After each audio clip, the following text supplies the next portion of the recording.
Bonjour,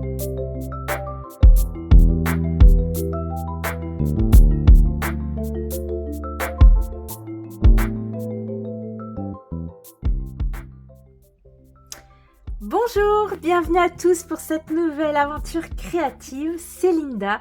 Je suis très heureuse de vous retrouver aujourd'hui pour une vidéo home déco.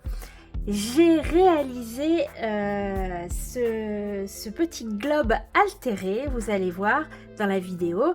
J'ai pris beaucoup de plaisir à le faire et lorsque j'ai monté la vidéo, je me suis aperçue qu'il manquait quelques petits détails, surtout sur les tampons que j'ai utilisés.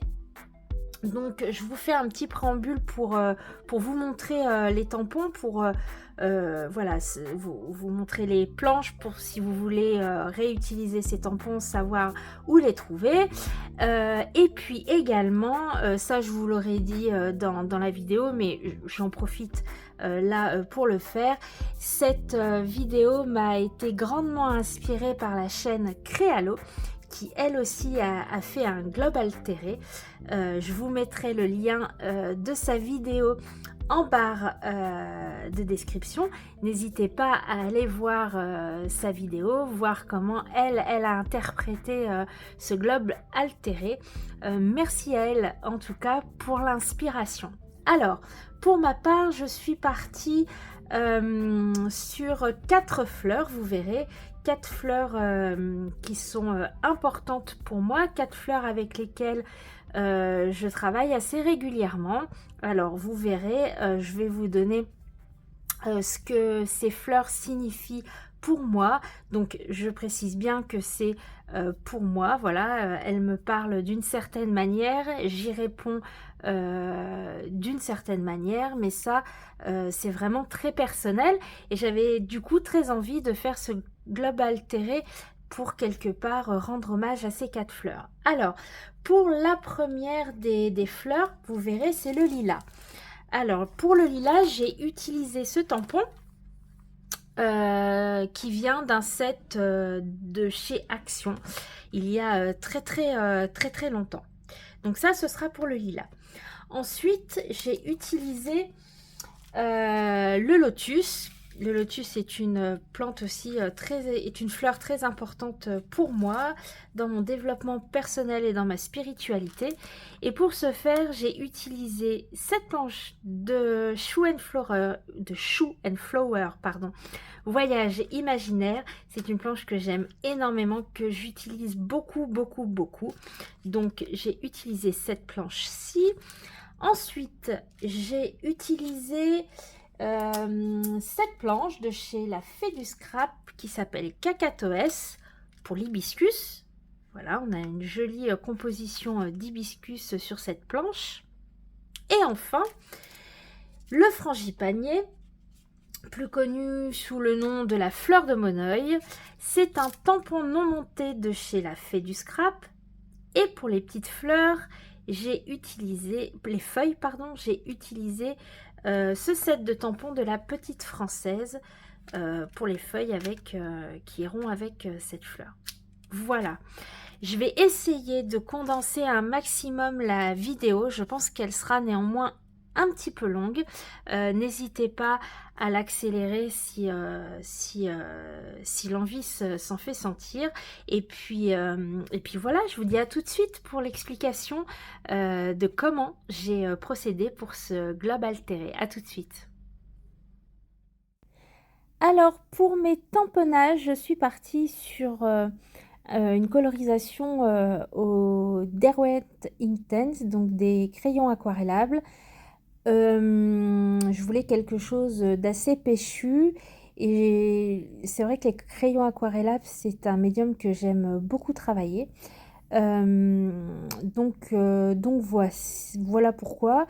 Je vais pas vous mettre toutes les colorisations parce que ça m'a quand même pris un petit peu de temps et comme je vous le disais, j'essaye de condenser un petit peu la vidéo. Donc je vais vous mettre juste une toute petite partie donc ici de l'hibiscus. Je colorise toujours à l'instinct. J'ai pas vraiment de je vous le dis tout le temps, hem, je suis sur YouTube, voilà, pour vous donner de l'inspiration, mais pas pour vous dire comment faire, parce que, j'ai pas pris de cours, je suis pas quelqu'un, de très, comment dire? De très assidu, donc la colorisation, c'est vraiment quelque chose que je fais, à l'instinct. Hem c'est pour ça que je m'attarde jamais sur ces techniques, et c'est pas parce que, on n'a pas appris à le faire qu'on ne peut pas s'amuser, à le faire. Donc voilà. Donc ici, je suis partie sur 3 couleurs différentes, parce que j'avais envie. Donc du orange, du rose un peu fuchsia et puis du violet bien soutenu. Donc mes fleurs, d'hibiscus, seront de cette couleur. Je mélange, les couleurs, je viens rajouter quand, je trouve que c'est pas assez intense, à mon goût, et puis je travaille, avec un pinceau à réservoir d'eau. C'est vrai que c'est ce qu'il y a de plus pratique, pour les crayons aquarellables. Je trouve, en tout cas, moi heu, j'aime bien, travailler avec ces pinceaux. Voilà, j'ai rien d'autre, à vous dire sur, la colorisation. Donc toutes mes fleurs, je les ai, colorisées, au Darwin Intense. Voilà, vous verrez, à la fin, sur mes hibiscus, tout du moins, j'ai rajouté, des paillettes stickles au centre parce que je trouvais quand même que le, le centre était un petit peu sombre. Alors ça se verra un petit peu moins, sur le globe. Le fond fera bien ressortir, les couleurs. Mais voilà, j'ai quand même voulu rajouter, des paillettes. Donc une fois que j'aurai tout colorisé, je vais venir, détourer, tous mes tampons, et puis, une fois que les tampons seront détourés, avec un feutre, noir, je vais venir faire toute la tranche, de mes tamponnages. Je fais ça, tout le temps sur mes cartes, mes pages de Art Journal. Dès que j'ai des tamponnages, j'aime bien venir mettre, le liseré, tout autour en noir. Je trouve que le tamponnage après s'intègre mieux dans la page, oui, je trouve que, on le voilà, il s'intègre mieux, il se mélange mieux avec le fond. Donc je passe à la dernière petite fleur qui va pas prendre beaucoup de temps, et je vous montre donc les 4 fleurs une fois colorisées. Voilà. Le détourage, et une fois que j'ai fini ce détourage, je vais travailler avec 4 fonds, gel presse. Alors il y a, des fonds acryliques, mais aussi, non, il y a que des fonds acryliques d'ailleurs. Mmh, oui. Oui, il y a peut-être aussi des non, il y a, 4 fonds acryliques, voilà, et un fond, spray, un fond spray, dilution. Je vais venir découper tout ça avec un dies, qui mesure 8 centimètres de diamètre. Ici, c'est un dies, festonné. Je trouvais que ça apportait un petit peu de voilà, un petit peu de détail, et je vais venir,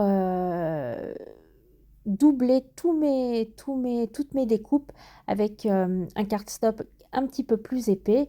Heu, Quand je fais mes fonds gel presse, j'aime bien utiliser du papier assez fin, pour plein de raisons. Heu, je préfère utiliser du papier fin et venir le doubler, plutôt que d'utiliser tout de suite un papier, très épais, et avoir du mal à le travailler derrière.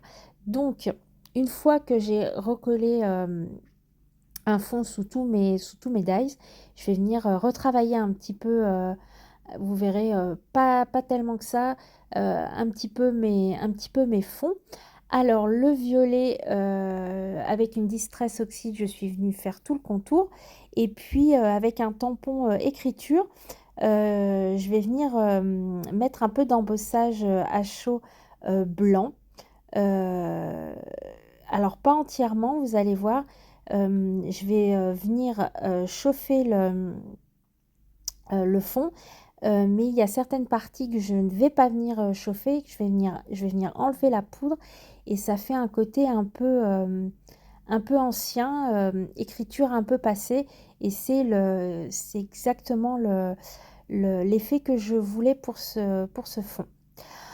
Pour celui-ci, je vais venir rajouter un peu de wax, c'est de la marque Ranger. C'est alors c'est liquide, ça se met très facilement et ensuite vous venez chauffer avec le heat gun. Ça vient faire fondre la cire et puis ensuite elle se solidifie et ça fait un effet doré que j'aime beaucoup, c'est très délicat. J'aime bien l'utiliser. Pour ce fond, je viens utiliser un tampon de chez Holland Create avec la définition du mot Joy. Voilà, que je vais venir tamponner plusieurs fois sur mon fond, tout simplement. Avec de la Versafine noire. Et puis pour le dernier fond, pareil, je vais venir utiliser un tampon de fond de chez Holland Create que j'aime beaucoup, avec des petits cœurs. Que je vais venir voilà, tamponner pareil avec ma Versafine noire un petit peu partout. Donc là c'est de l'acrylique, donc ça va mettre un petit peu plus de temps à sécher. Donc bien séché au heat gun. Voilà pour les 4 fonds. Je vais m'attaquer au petit globe. Alors c'est un petit globe qu'on trouvait ou qu'on trouve toujours d'ailleurs chez Action. Moi j'ai acheté le mien il y a 15 jours à peu près. Donc je viens enlever les 2 petits embouts en haut et en bas. Avec une pince, je viens maintenir la tige et je viens dévisser pour faire enlever la tige du milieu qui tient le globe. Voilà. Je viens garder les deux petites extrémités que j'aime bien et le joint. Je vais utiliser tout en fait, je vais vraiment tout garder au niveau de l'assemblage. Je vais venir prendre des mesures sur mes fonds pour savoir à peu près où se situe le milieu de mes ronds pour le collage. C'est très important pour que vos faces aient toute la même dimension. Vous allez comprendre pourquoi. Donc je viens prendre des petites mesures et puis je viens travailler au doigt mes fonds pour qu'ils prennent une forme incurvée parce que je ne veux pas les plier. Je veux vraiment qu'elles gardent, que les fonds gardent en fait une forme incurvée. Donc je les travaille un peu au doigt. Et puis avec ma Tacky Glue Turbo, je vais venir coller demi-face par demi-face. Donc je mets de la colle sur une première demi-face, d'où l'importance d'avoir en fait pris bien la moitié du cercle de chaque fond. Et je vais venir coller la moitié d'un autre cercle sur un demi-cercle. C'est un peu difficile à expliquer, mais je pense que vous comprenez avec les images. Donc je viens bien faire coïncider, là moi j'ai un rond festonné, donc je viens bien faire coïncider mon festonnage. Je ne sais pas si ça se dit, mais enfin bref, voilà. La forme tout du moins. J'ai un sens aussi sur mes fonds, donc je fais bien attention que mes fonds soient dans le bon sens. Je viens mettre des petites pinces pour bien... pour assembler tout ça correctement et que ça sèche correctement. Donc je fais ça pour mes 4 fonds. Ça se fait assez facilement à partir du moment voilà, où vous avez bien pris vos repères. Ça se fait bien. Donc c'est très important, vous allez voir quand on va remonter le globe pour que le globe tourne correctement et ne soit pas gêné par la barre transversale pour que ça tourne correctement. Donc je viens mettre des petites pinces partout. Et le plus important, voilà, c'est l'intérieur. Alors j'ai laissé sécher toute une nuit et il faut, vous voyez, qu'au milieu, il y a un tout petit espace pour qu'on puisse venir passer la barre et que ça forme un petit, comme un petit triangle. Voilà, ma barre passe parfaitement. Donc je viens remettre les deux petits œillets du haut et du bas que j'aime bien. Je viens remettre le caoutchouc et puis je réinstalle tout correctement. je viens revisser la barre centrale. Je vais venir remettre les petites attaches et vous voyez, voilà, tout tourne correctement. Il n'y a pas de page qui vient taper contre cette barre.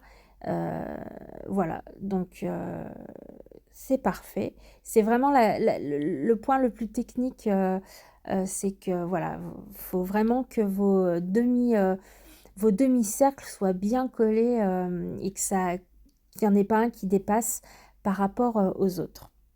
J'avais envie d'enlever ce pied qui faisait très vintage, donc je vais venir déjà passer un petit coup de gesso et puis je vais venir rajouter de l'acrylique blanche pour venir voilà, peindre mon pied.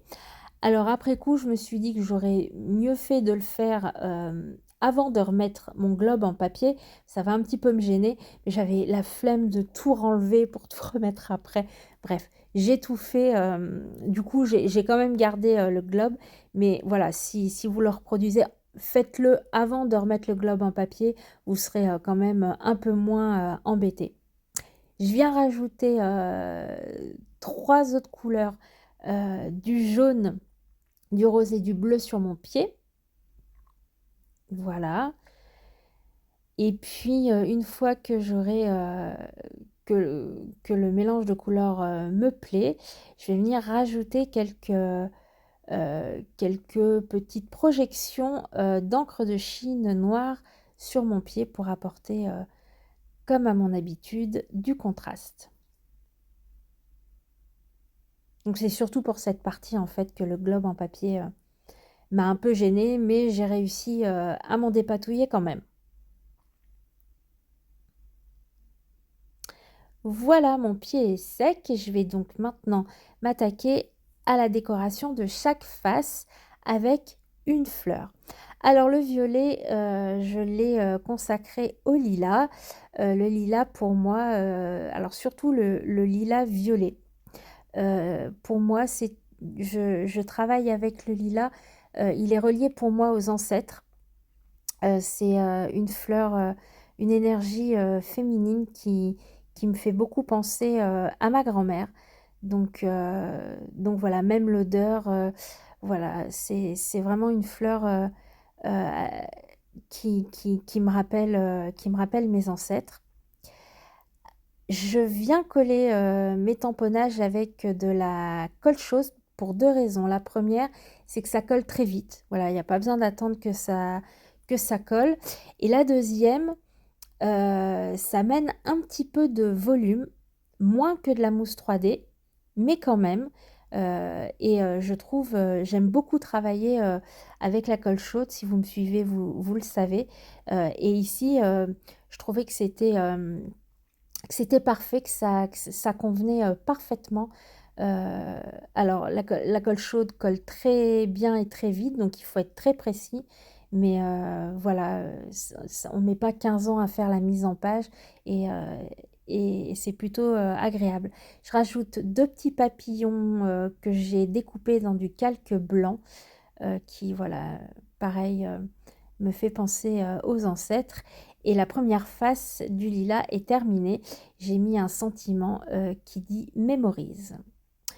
Je m'attaque à la deuxième face qui sera consacrée à la fleur de lotus, qui pour moi est très important dans ma spiritualité. C'est une fleur qui pousse dans la boue et qui est pourtant magnifique. Elle est synonyme pour moi d'élévation et de croissance. Donc voilà, j'avais à cœur de la mettre sur ce globe. Donc pareil, je la colle avec mon pistolet à colle chaude, ce qui me permet, voilà, j'en mets une toute petite pointe et ça me permet de venir mettre des choses sous les tamponnages si au besoin. Je mets un sentiment qui est écrit grow, qui signifie grandir, pousser. Et puis là, j'hésite à mettre la dernière fleur de lotus et finalement, je la mets quand même. Voilà pour la deuxième. La troisième qui est consacrée à l'hibiscus. Alors là, ça va être, on aurait dit que le tampon était fait pour. Donc je vais juste mettre 2 petits points de colle de chaque côté, voilà, pour la faire, tenir. Et pour moi, l'hibiscus, c'est vraiment une énergie de joie. Voilà, donc je l'associe beaucoup à la joie. Donc tout naturellement, je mets, le sentiment de joy. Et c'est ici, je vous le disais plus tôt dans la vidéo, je viens rajouter, de la colle Stickles qui s'appelle hibiscus et j'en mets un petit peu partout. Et la dernière phase qui est consacrée à la fleur de frangipanier, qui pour moi est reliée à l'amour de soi. Quand je travaille avec cette fleur, et avec l'odeur de cette fleur, c'est toujours, en lien avec, l'amour de soi, prendre soin de soi. Donc voilà, j'ai beaucoup travaillé avec, l'année dernière et cette fleur, réapparaît en ce moment donc je continue, mon travail avec elle. C'est une fleur qui est, magnifique au niveau de l'odeur qui se rapproche beaucoup, du jasmin. Alors il faut savoir que dans la vraie vie, la fleur de Moneuil ne sent rien. C'est, généralement, toutes les senteurs que l'on trouve dans le commerce de fleurs de Moneuil, c'est des odeurs de synthèse. Il y a beaucoup de oui, d'odeurs, de synthèse, la base est le jasmin, voilà. Donc je viens faire une petite composition, j'hésite pas à venir découper, mes tamponnages, pour qu'ils s'ajustent au mieux. Je fais toujours attention que ça ne dépasse pas trop, pour que mon globe continue, à tourner et je viens rajouter le sentiment self love et je mets mes fleurs, tout autour. Quand je les découpe, je viens rajouter, je n'oublie pas de venir, remettre une petite pointe de noir, là où j'ai découpé. Et finalement, je ne pensais pas que j'utiliserais tout ce que j'avais colorisé, mais finalement, j'aurais tout utilisé. Voilà. Donc le globe, n'est pas très, très grand, donc voilà, il a fallu que je cherche des tamponnages pas trop gros, mais finalement, j'ai trouvé mon bonheur, donc j'étais, assez contente. Là, je suis venue couper, la fleur pour qu'elle puisse passer sous les feuilles et vous voyez, ça se fait très bien avec, la colle chaude, on en met juste une petite pointe et si on a besoin de venir, caler dessous, ça se fait, très facilement. Hors caméra, je vais venir décorer le pied, je vais venir rajouter, des petites fleurs, en tissu et des fleurs en papier que Julie de la chaîne Superbiz m'avait envoyé. Je rajoute aussi, quelques sequins et voici mon globe altéré terminé. Je l'aime beaucoup. Voilà. N'hésitez pas à me dire ce que vous en pensez dans les barres, des commentaires. Je serais curieuse de connaître votre avis. En tout cas, merci beaucoup si vous êtes arrivés jusqu'ici. Je vous dis à tout bientôt pour une nouvelle aventure créative. Prenez soin de vous. Allez, ciao!